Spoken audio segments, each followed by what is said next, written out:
ఇవన్నీ ఇవన్నీ ఒకటి అంటే ఎందుకంటే లక్షణాలు చాలా ఉన్నాయి కాబట్టి అవన్నీ నేను ఫోకస్ చేయట్లేదు. కానీ భార్యాభర్తల సంబంధంలో ఉండే కొన్ని లక్షణాలు ఈ లిస్ట్‌లో చాలా ఉన్నాయి. వాటిని నేను హైలైట్ చేయాలని అనుకుంటున్నాను. సో, ఇక్కడ భార్యాభర్తలు కాకుండా వేరే వాళ్ళు కూడా సంఘస్థులు కూడా వింటున్నారు. యవనస్తులు కూడా వింటున్నారు. కాబట్టి అందరికీ ఉపయోగకర విధంగా నేను షేర్ చేస్తాను. కానీ ఎస్పెషల్లీ మీకు ఒకవేళ వివాహం అయ్యుంటే, కుటుంబంలో ఉన్న వాళ్ళైతే మీరు ప్రత్యేకంగా కొన్ని అంశాలు ఫోకస్ చేసుకోవడానికి, ధ్యానించడానికి మీకు అవకాశం ఉంటది. ఇక్కడ ఏమంటారంటే, అపాయకరమైన కాలం వచ్చుచున్నది. ఫస్ట్ అపాయకరమైన కాలం వచ్చుచున్నదని తెలుసుకోండి అంటాడు. ఈ అపాయకరమైన కాలము అంటే అంత్యదినం, యేసుప్రభు రెండో రాకడకు రాకముందు అపాయకరమైన కాలం రాబోతుంది అని చెప్పి ఏమంటాడు, అక్కడ కొన్ని లక్షణాలు చెప్తున్నాడు.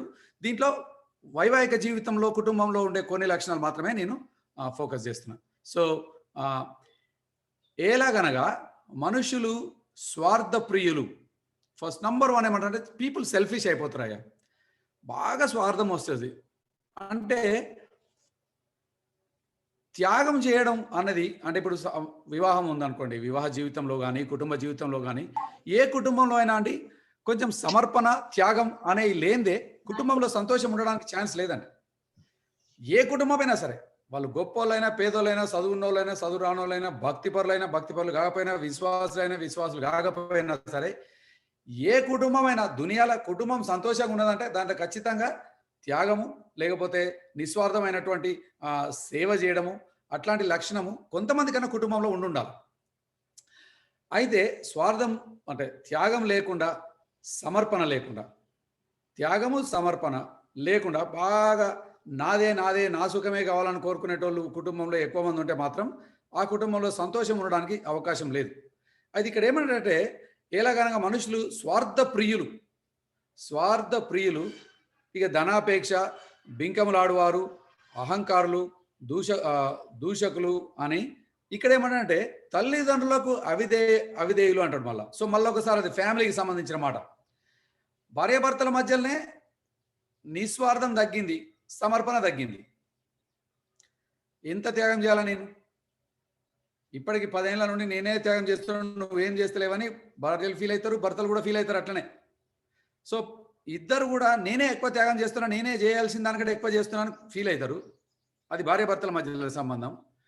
పిల్లలు కూడా తల్లిదండ్రులకు ఇవ్వాల్సిన గౌరవం కానీ, రెస్పెక్ట్ కానీ, ప్రేమ కానీ, ఆప్యాయత కానీ జెన్యున్గా ఉండకుండా పోతాయి అని అంటాడు ఆయన. తల్లిదండ్రులకు అవిధేయులు. విధేయత అంటే అసలు మాట వినరు వాళ్ళు. విధేయత అంటే అసలు ఇయ్యాల రేపట్ల అంటే ఈ యంగర్ జనరేషన్ పీపుల్కి ఒబీడియన్స్ అనే మాట చాలా కష్టం అండి వాళ్ళకి. తల్లిదండ్రులు కూడా అంటే మన తరంలో మన తల్లిదండ్రులు మనకు చక్కగా చూసుకోలేదు.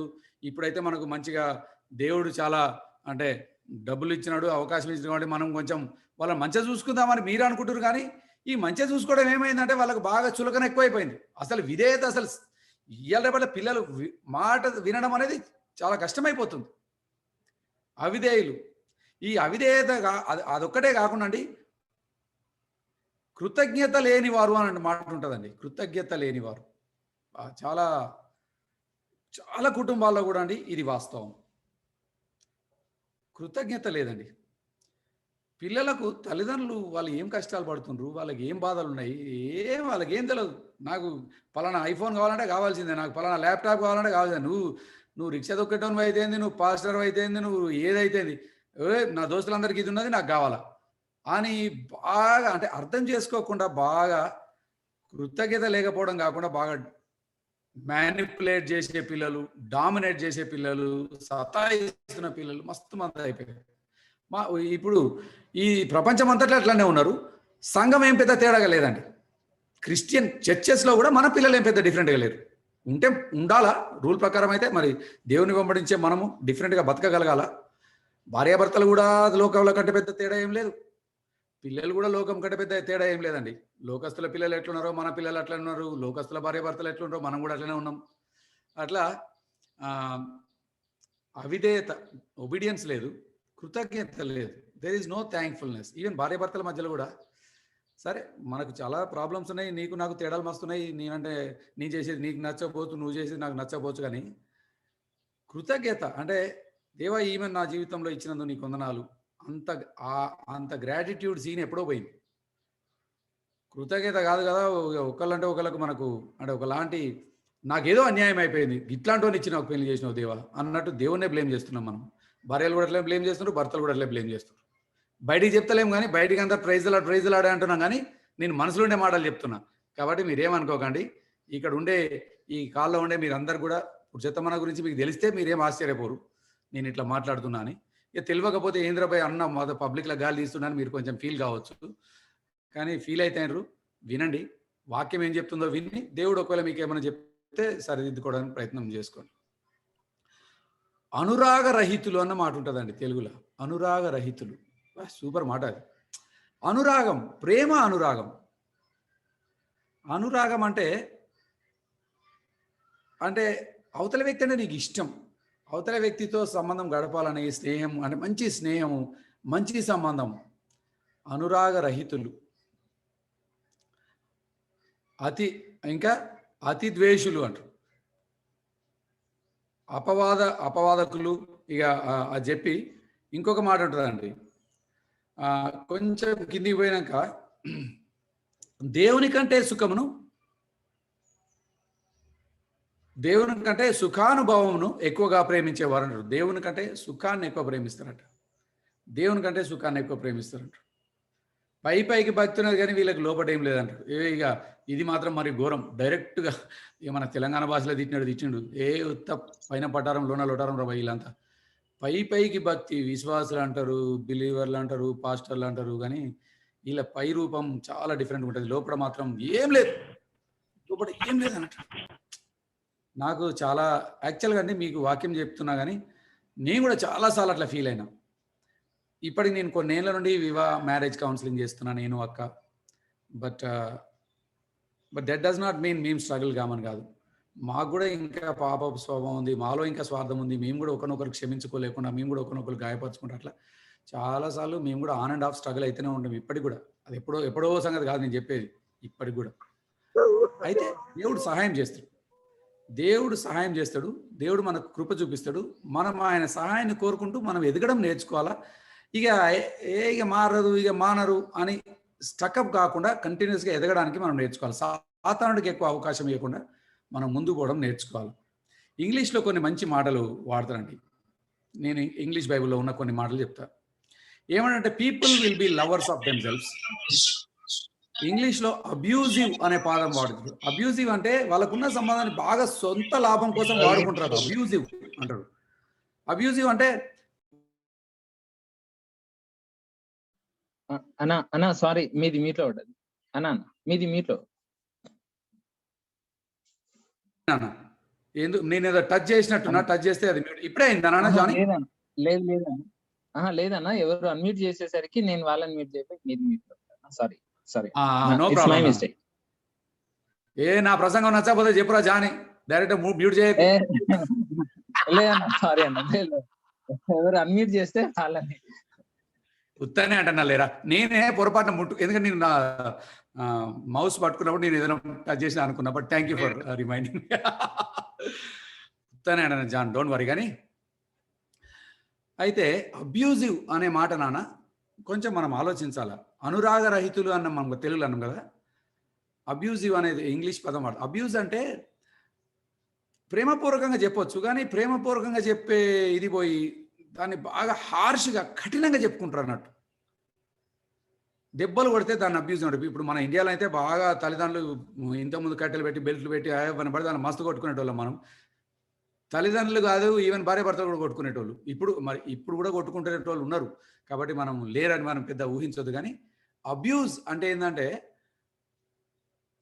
కమ్యూనికేట్ చేయాల్సిన విధంగా కమ్యూనికేట్ చేయకుండా బలవంతంగా నొప్పి కానీ కఠినమైన పదాలు కానీ వాడి మానసికంగా వాళ్ళని గాయపరచడం, శారీరకంగా వాళ్ళని గాయపరచడాన్ని అబ్యూజ్ అంటారు.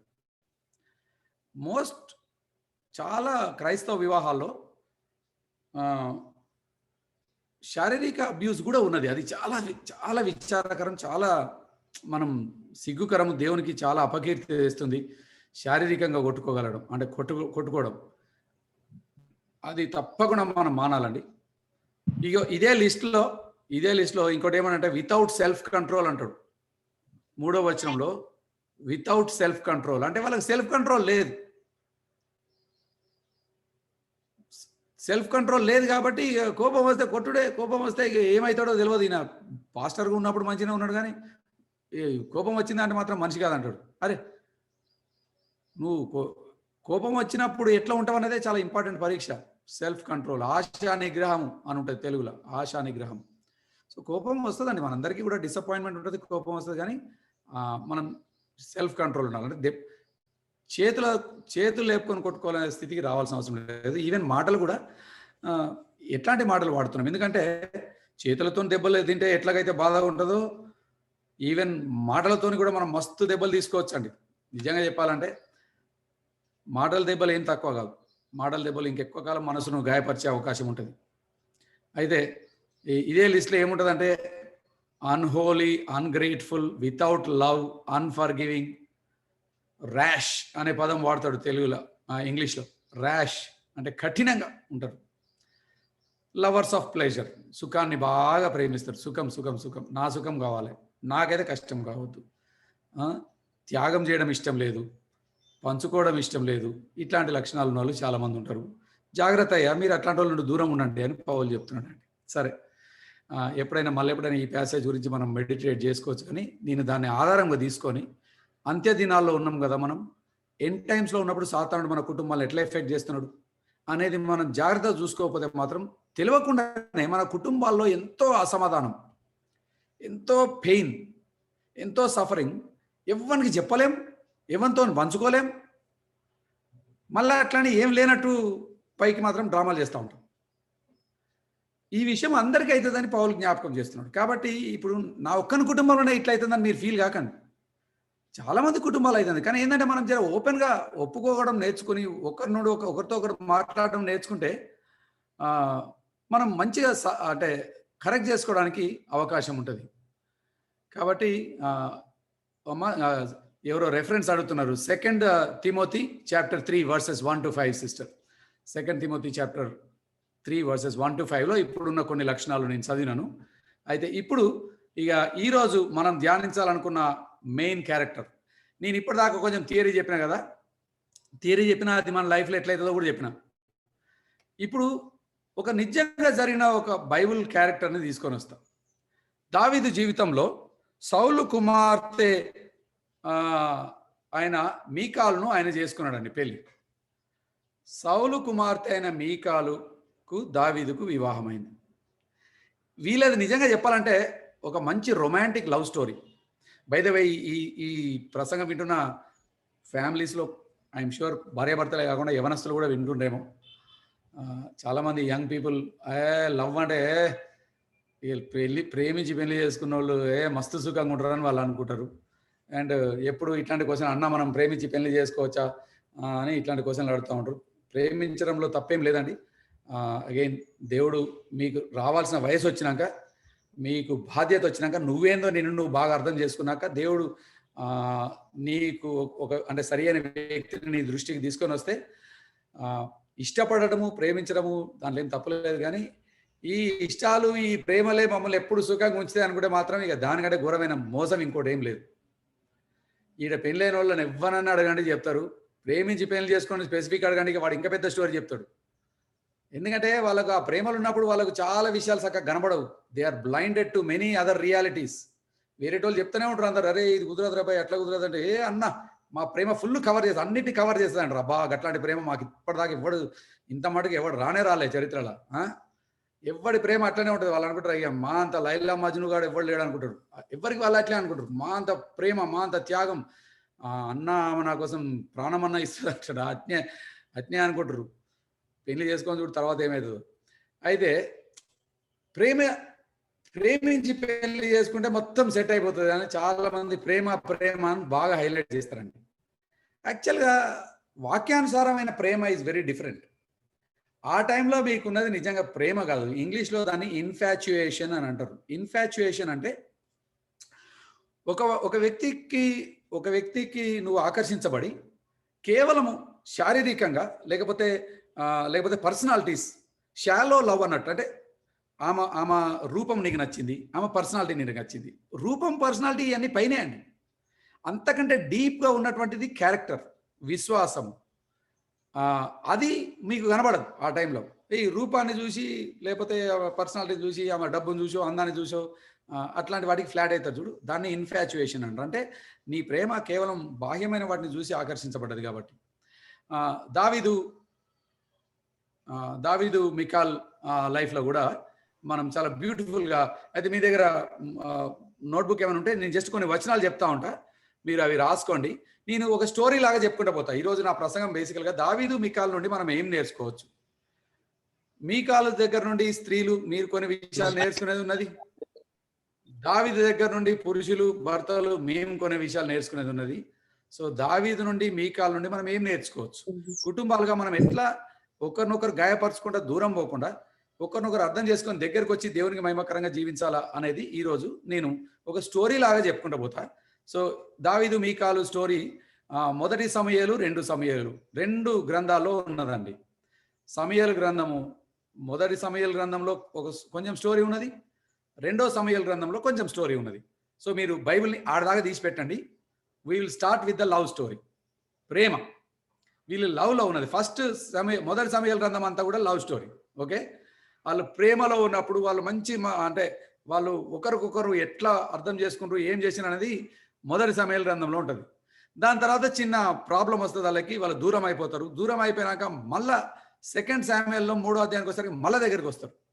అప్పుడు కూడా వాళ్ళకు మళ్ళీ వివాహం అయింది, మళ్ళా దగ్గరకు వచ్చారు. కానీ వాళ్ళు ఎట్లా డీల్ చేసుకుని ఒకరినొకరు ఎట్లా గాయపరుచుకున్నారు అనేది సెకండ్ శామ్యుయల్లో కనబడుతుంది మనకి. సో ఫస్ట్ శామ్యుయల్లోనేమో most of it early life, honeymoon time అనుకుందాం మనం. లవ్ అంత ప్రేమ మస్తున్నది. ఇప్పుడు తర్వాత సమస్యలు వచ్చాయి. ఈ సమస్యలు వచ్చినాక మళ్ళీ నెక్స్ట్ ఫేజ్ ఆఫ్ లైఫ్లో వీళ్ళ సంబంధం ఎట్లుంది అనేది మనము సో హనీమూన్ స్టేజ్ చూస్తాము, ఛాలెంజెస్ వస్తాయి, తర్వాత ఏమైంది అనేది 3 స్టేజ్లలో వీళ్ళ వివాహాన్ని మనం చూస్తామండి. దావీదు దేవుని హృదయానుసారి కదా, దేవుని హృదయానుసారి దావీదు. సో నిజంగా చెప్పాలంటే ఆయనకు భక్తి ఉన్నది, దేవునితో సంబంధం ఉన్నది, గొప్ప బిలీవరే, దేవుని కూడా ఈయన పట్ల గొప్ప ప్లాన్ ఉన్నది. ఇవన్నీ ఉన్నాయి. అన్నీ ఉన్నా కూడా వివాహ విషయంలో కొన్ని విషయాలు దావీదు he took it for granted. ఆయన కొన్ని విషయాలు అంటే ఇది నాకు వర్తించదు అనుకున్నాడో, లేకపోతే నాకున్నటువంటి పవర్, ఇంత పవర్ ఉంది, నాకు ఇంత భక్తి ఉంది కాబట్టి ఈ పవరు, భక్తి వీటన్నిటిని కవర్ చేస్తుంది అనుకున్నాడో, ఏమనుకున్నాడో కానీ మొత్తానికి ఈ రిలేషన్షిప్ ఎట్లా అయిపోయిందో చూద్దాం మనం. మొదటి సమూయేలు గ్రంథం 18వ అధ్యాయం 20వ వచనం దగ్గర వద్దామని. మొదటి సమూయేలు గ్రంథం 18వ అధ్యాయం 20వ వచనం. 20వ వచనంకి వస్తే నాన్న జాన్ ఒకసారి నువ్వు తీసి చదువుతావరా?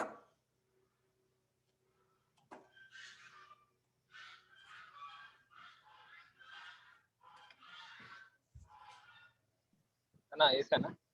18:20. అవునా?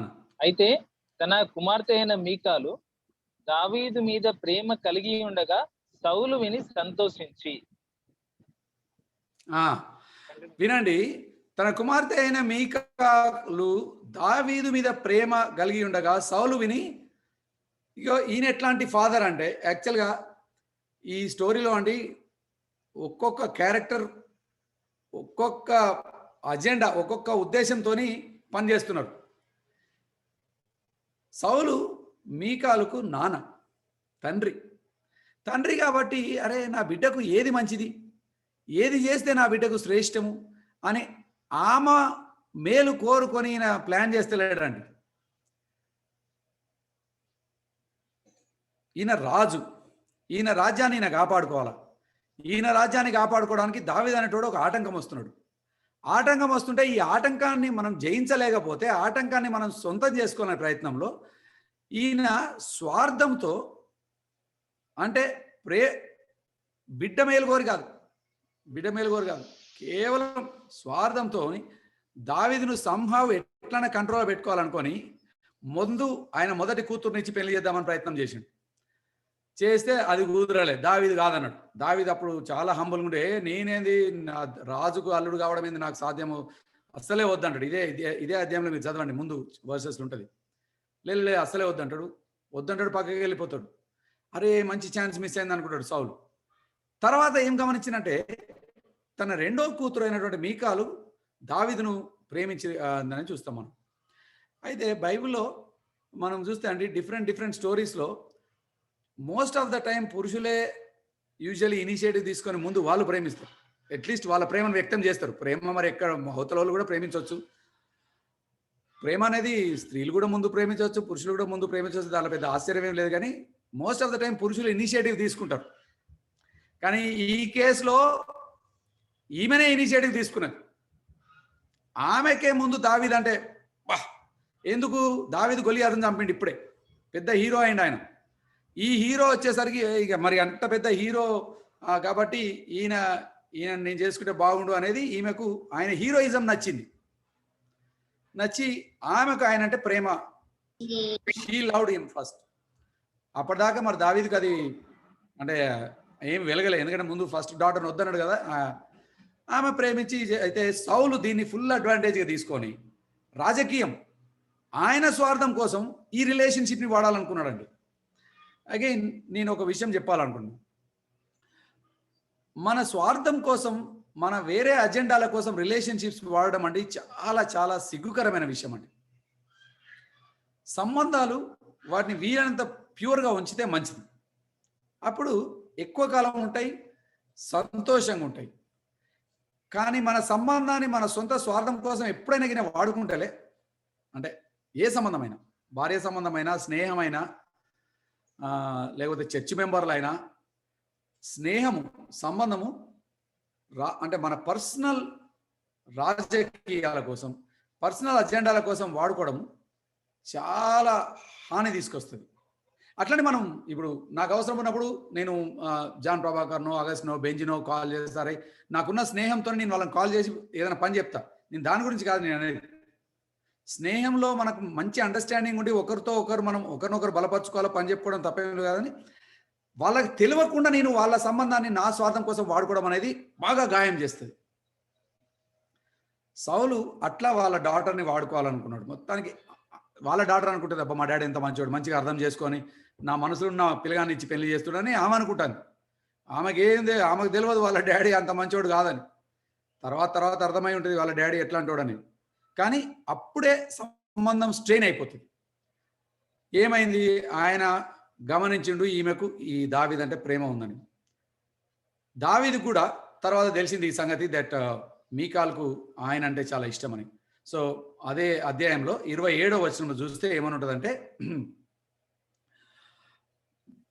దావీదు సౌలు అన్నాడట, ఇగో అగైన్ సౌలు దావీదుని చంపించాలనే ఉద్దేశంతో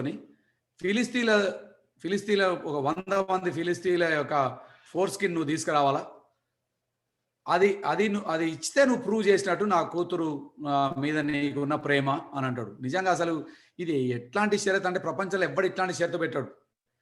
ఎవడైనా ఏదైనా గుట్టెక్కమంటాడు, లేకపోతే ఇప్పుడు పొలం బండి, లేకపోతే అజ్జయ్ అట్లాంటి సవాల్ ఇస్తారు. కానీ ఒక 100 మంది ఫిలిస్తీన్లను చంపుకొని వాళ్ళ ఫోర్స్ కింద తీసుకురామనేది సౌలు యొక్క అంటే క్రికెట్ మైండ్. అంటే ఆ ప్రయత్నంలో వాళ్ళు దావీదుని చంపేస్తారు, దావీదు చచ్చిపోతాడని ప్లాన్ వేసిండు. ఆయన ఎంత ఈవిల్ మైండ్ ఉన్నాడో ఈ దావీదు కూడా అంత రెచ్చిపోయి మరి 100 మందిని అడితే 100 మందితో కాకుండా నేను పోయి 200 తీసుకొస్తా అని పోతాడు. ఎందుకు, నువ్వు 100 మంది ఇస్తే చాలు. కానీ దావీదు ఈ మీకాల్ను ఎంత కోరుకున్నాడంటే, ఈమెను పెళ్లి చేసుకోవాలని ఎంత ఇష్టపడ్డాడంటే, he went out of his way. ఆయన పోవాల్సిన దానికంటే డబల్ డ్యూటీ చేసిండు అన్నట్టు. గింత చేస్తే చాలా బయట దాన్ని డబల్ డ్యూటీ చేస్తా అంటే, ఎందుకు, నాకు ఆమె కావాలా, అంత ఇష్టమైంది ఆమెను.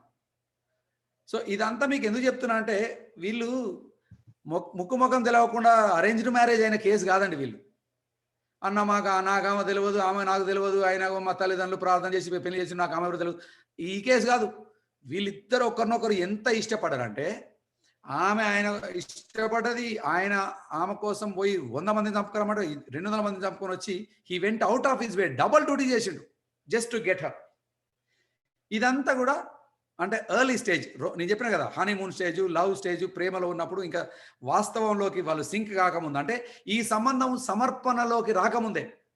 ఒకసారి సమర్పణ దాకా వచ్చినప్పుడు అప్పుడు అసలు నా కమిట్మెంట్ ఏంది ఈ వ్యక్తికి, ఈమె ఏంటిది, ఈమెకు నా కమిట్మెంట్ ఏంటిది అనేది అర్థం చేసుకోవాల్సి అవసరం వస్తుంది. ఇంకా కమిట్మెంట్ రాలే, అండర్స్టాండింగ్ రాకముందు మాత్రం ఇట్లా చేస్తుండ్రు వాళ్ళు. అయితే పెళ్ళయిందండి. మొత్తానికి ఆమె కూడా ప్రేమ వ్యక్తం చేసింది, ఆయన కూడా ఈ vent out of his way and పెళ్లి చేసుకున్నాడు. పెళ్లి చేసుకున్నాక ఇప్పుడు వాళ్ళ డాడీ ఒక రియల్ రూపం ఈమెకు కనబడ్డది. వాళ్ళ డాడీ ఏం చేస్తున్నాడు, సౌలు వాళ్ళ కూతురు హస్బెండ్ చంపించాలని ప్రయత్నం చేస్తున్నాడు. సో 19వ అధ్యాయంలో ఈ మాట ఉంటుందండి. 19వ అధ్యాయంలో చూస్తే 19వ అధ్యాయం 11వ వచనంలో చూస్తే దావీదును పట్టుకున్నటకై సౌలు అతని ఇంటికి దూతలను పంపగా. సో దావీదును పట్టుకోవాలని సౌలు ఎవరింటి పంపిండు, వాళ్ళ బిడ్డ వాళ్ళ అల్లుడు ఎక్కడైతే ఉన్నారో మామ వాళ్ళ ఇంటికి దూతలను పంపించిండు, సోల్జర్స్ని పంపించిండు. అరే పట్టుకొని చంపేసేయండి రా భయ్. ఎవరు, బిడ్డ భర్త. కానీ నిజంగా హీ డజంట్ కేర్. సౌలుకు బిడ్డ ఫ్యూచరు, బిడ్డ కుటుంబము, బిడ్డ సంతోషము ఏం లేదండి. ఎంత స్వార్థపరుడు అంటే బిడ్డను కూడా ఆయన రాజకీయ ప్లాన్ల కోసం వాడుకుంటున్నాడండి. Very sad. ఈ స్టోరీ అంతట్లో కూడా మీకు ఒక విషయం బాగా అర్థమవుతుంది. ఎందుకంటే మానవుని హృదయం ఎంత అంటే ఘోరమైంది. ఎవరి స్వార్థం వాళ్ళే చూసుకుంటారు. ఎంత ఘోరమైంది, ఎంత కఠినమైంది మానవుడి హృదయం. ఎంత అందరు కూడా ఇక్కడ నేను ఏ ఒక్కరిని కూడా బ్లేమ్ చేస్తలేను, వీడు ఒక్కడే విలన్ అంటలేను నేను. మీరు ఈ స్టోరీ చూస్తే ప్రతి ఒక్కరిలో కూడా పాపం ఉంది, ప్రతి ఒక్కరిలో కూడా స్వార్థం ఉంది, ప్రతి ఒక్కరిలో కూడా చాలా కఠినత్వం ఉన్నది. హృదయం ఘోరమైన మోసం చేస్తుంది అనే దానికి beautiful example every person you see in this. వాళ్ళ నాన్న రాజకీయం చేసుకొని ఈయన ఈ పాపను వాడుకోవాలని చూస్తున్నాడు, వాళ్ళ కూతుర్ని. అయితే ఆ విషయం గమనించింది ఈమె. ఇంటికి దూతలను పంపగా దావీదు భార్య అయిన మీకాలు, వినండి, దావీదు భార్య అయిన మీకాలు, ఈ రాత్రి నీ ప్రాణము నీవు కొంటేనే కానీ రేపు నీవు చంపబడతావని దావీదుకు చెప్పి మీకాలు దావీదును కిటికీలకు వెళ్ళి దించిందండి. ఇది ఆర్డినరీ రిస్క్ కాదు. ఆమెకు తెలుసు రాజుకు వ్యతిరేకంగా ఎవరైనా పనిచేస్తే అండి, రాజు ఎవరినైనా కూడా తల నరికి పడేయగలడు, ఆ కూతురు అయినా కూడా. రాజు ఈయనను చంపిద్దామని దూతలను పంపిస్తే ఈమెం చేస్తుంది, వాళ్ళ భర్తను, బికాస్ షీ లవ్స్ హిమ్. అయితే ఇదంతా కూడా నేను ఎందుకు చెప్తున్నాను, వాళ్ళు ఇనిషియల్ స్టేజెస్లో ఎంత ఒకరికొకరు సమర్పించుకున్నారంటే ఆయన కోసము ఈయన బాగుండాలని ఈమె ఎంత రిస్క్ తీసుకుందంటే ఆయనకు ముందు చెప్పడమే కాకుండా కిటికీలోకి వెళ్ళి దించి ఆయన లేకున్నా అక్కడ ఒక చిన్న బొమ్మ పెట్టి ఆయన పండుకున్నాడని చెప్పుడు, ఆయనకు జ్వరం వచ్చింది పండుకున్నాడని చెప్పింది వాళ్ళు వచ్చినప్పుడు. దాని తర్వాత వాళ్ళ నాన్నకు తెలిసిపోతే ఎందుకు ఇట్లా చేసాం అంటే మళ్ళీ అప్పుడు ఒక అబద్ధం చెప్పాల్సి వచ్చింది. దావీదు నన్ను బెదిరించిండు, చంపుతా అన్నాడు, అందుకని నేను అబద్ధం చెప్పాను. మొత్తానికి ఒకసారి ఒక పని చేస్తే దానికి మళ్ళీ అబద్ధానికి ఇంకొక అబద్ధం చెప్పుకొని కవర్ చేసుకోవాల్సిన పరిస్థితి ఆమెకు వచ్చింది. ఎనీవే మొత్తానికి ఆమె సమర్పణ మనకు కనబడుతుంది. She took a big risk. దావీదుకు ముందు చెప్పడం, కిటికీలకు వెళ్ళి పంపడం. ఇది సమర్పణ ఉన్నప్పుడు ఒకళ్ళ కోసం ఒకరు చేసే పని. అరే ఇట్లా చేస్తే నాకేమవుతుంది అని ఆలోచించుకోరు, ఎందుకంటే సమర్పణ ఉన్నది. సమర్పణ ఉన్నప్పుడు అండి స్వార్థం గురించి ఆలోచించాం, నాకేమైతే అని ఆలోచించాం. సమర్పణ ఉన్నది కాబట్టి సమర్పణ కోసం ఏమైనా చేయడానికి ఇష్టపడతాం, because you like this person and you're committed to this person. కానీ ఏమైంది, ఆడిదాకా వాళ్ళ స్టోరీ మంచిగా ఉన్నదండి. అప్పటిదాకా కూడా వాళ్ళిద్దరు ఒకరొకరు బాగా ప్రేమించుకున్నారు. ఆమె త్యాగపూర్వకంగా ఆయనను మొత్తానికి కిటికీలోకి వెళ్ళి దించింది, వెళ్ళిపోయిండు, తప్పించుకుంటు. అప్పటికెళ్ళి కొన్ని సంవత్సరాలు తప్పించుకొని తిరుగుతూ ఉన్నాడు వాళ్ళ మామ దగ్గర నుండి. సౌలు ఆయనను చంపుదామని తిరుగుతూ ఉంటాయి. ఇక ఈ టైంలో సౌలు అగైన్ మళ్ళీ గమనించండి, 25వ అధ్యాయానికి వచ్చినప్పుడు 25వ అధ్యాయం 44వ వచనానికి వచ్చేసరికి సౌలు వాళ్ళ కూతుర్ని ఇంకొకరికి ఇచ్చి పెళ్లి చేస్తారండి. అల్లుని చంపే ప్రయత్నం చేసిండు, కుదరలేదు, వాడు ఇంకా దొరుకుతలేడు, వాడు ఎక్కడో వాడు తిరుగుతున్నాడు, సంవత్సరాలు అవుతున్నాయి. అగైన్ ఇప్పుడు ఏం చేసిండు, ఇంకొక ఆయనకి ఇచ్చి పెళ్లి చేసేసిండు. అరే ఏమైంది, ఈమె భర్త చచ్చైతే పోలే కదా, చచ్చిపోయినాక ఇచ్చి పెళ్లి చేస్తే అది వేరే విషయం. బతికుండగానే ఇంకొకరికి ఇచ్చి పెళ్లి చేస్తాడు, ఎందుకు, ఆయనంటే ఇష్టం లేక. అగైన్ సౌలు యొక్క హృదయం ఎంత ఘోరమైంది, ఎంత కఠినమైందో మీరు ఈ ప్యాసేజ్ చదువుతా ఉంటే అర్థమవుతుంది. వెరీ పొలిటికల్, రాజకీయ నాయకుడు అంతే. ఇట్లాంటి తండ్రి ఎవ్వరికి ఉండదండి. అండ్ ఇప్పుడు తండ్రులుగా మనం కొంచెం ఆలోచించాలి. కొన్నిసార్లు మనం కూడా మన పిల్లల గురించి ఎట్లా వ్యవహరిస్తామండి, మన పర్సనల్ అజెండాల కోసం, మన పర్సనల్ ప్లాన్ కోసం, మన స్వార్థం కోసం మన పిల్లల్ని మనం ఎప్పుడన్నా వాడుకుంటున్నామా? ఒకవేళ అట్లాగైనా చేస్తే దయచేసి అది మానాలండి. ఎందుకంటే పిల్లల పట్ల దేవునికి ఆయనకో ప్లాన్ ఉన్నది. వాళ్ళకొక ప్లాన్ ఉంటది. లైఫ్ ఉంటది, ఫ్యూచర్ ఉంటది. నీ స్వార్థం కోసం వాళ్ళని ఎప్పుడు వాడొద్దు. వాళ్ళ పట్ల దేవుని చిత్తం ఏమైందో అది చేయడం కోసం చూడాలా, వాళ్ళని అడగాల, వాళ్ళకేమి ఇష్టం ఉందో కనుక్కోవాలి. కానీ నా స్వార్థం కోసం వాళ్ళని వాడుకోవాలని మాత్రం అది మాత్రం చాలా సంబంధాలను స్ట్రెయిన్ చేసి పడేస్తుంది. ఇప్పుడు కూడా కొన్నిసార్లు తల్లిదండ్రులు వాళ్ళ పిల్లల్ని వాళ్ళ స్వార్థం కోసం వాడుతూ ఉంటారు, పెద్ద పిల్లల్ని. అండ్ ఐ హోప్ ఈ వాక్యం మనం చదువుతున్నప్పుడు మనందరం కూడా మన సంబంధాల గురించి ఆలోచిస్తామని ఒకసారి పరీక్షించుకుంటామని చూస్తాం. మరి మన తల్లిదండ్రులను మనం ఎట్లా చూసుకుంటున్నాం? మన తల్లిదండ్రులు మనల్ని ఎట్లా చూసుకుంటున్నారు? భార్యాభర్తలు మనం ఎట్లా చూసుకుంటున్నాం? మన పిల్లల్ని మనం ఎట్లా చూసుకుంటున్నాం? Using others for our selfish agendas. ఇతరులను మన సొంత ఉద్దేశాల కోసం వాడుకోవడం అది చాలా మనసాయసం కలుగజేస్తుందండి.